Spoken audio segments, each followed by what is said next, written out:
మన భారతదేశంలో మనం ఎక్కడికైనా స్వేచ్ఛగా వెళ్ళొచ్చని అనుకుంటున్నారా? కానీ కాదండోయ్!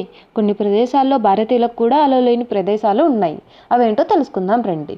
మొదటిది, పాండిచ్చేరిలో కొన్ని బీచుల్లో విదేశీయులకు మాత్రమే అనుమతి ఉంది. ప్రచారంలో ఉన్న మరో విషయం ఏమిటంటే, పాండిచ్చేరి ప్రజలు సైతం అక్కడి బీచ్లో విదేశీయులు మాత్రమే రిలాక్స్ అవ్వాలని కోరుకుంటున్నారు. భారతీయులు కనిపించినంత దూరంలో విదేశీయులు సేద తీరడానికి, ఆస్వాదించడానికి అక్కడ బీచ్లున్నాయి. అరేవిల్ ప్రాంతంలో ఉన్న కొన్ని ప్రైవేటు బీచ్లు, రిసార్ట్లలో విదేశీయులు మాత్రమే అనుమతిస్తారు.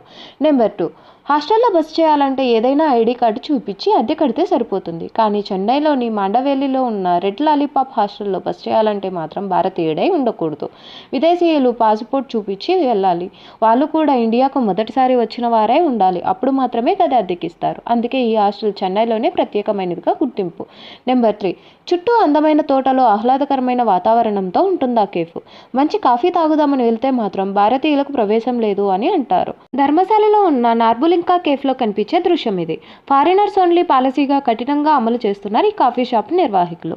నెంబర్ 4, అహ్మదాబాద్లో ఉన్న జపనీస్ రెస్టారెంట్లో టిఫిన్ చేద్దామని భారతీయులు ఎవరైనా వెళ్తే ప్రవేశ ద్వారం దగ్గర ఇండియన్స్ ఆర్ నాట్ అలౌడ్ అనే బోర్డు దర్శనమిస్తుంది. ప్రారంభంలో ఈ రెస్టారెంట్లోకి అందరూ అనుమతి ఉండేది. అయితే రెస్టారెంట్ సిబ్బంది హిందీ, ఇంగ్లీష్ మాట్లాడలేకపోవడంతో భారతీయ కస్టమర్లకు సేవలు అందించడం కష్టంగా ఉందని యజమానులు భావించారు. కొద్ది కాలానికి జపనీస్ కస్టమర్లకు మాత్రమే సేవలు అందించాలని నిర్ణయించుకున్నారు. అప్పటి నుంచి భారతీయుల అనుమతిని నిరాకరించడం ప్రారంభించారు. ఆ హోటల్ యజమాని భారతీయుడే, సేవలు మాత్రం జపనీయులకే.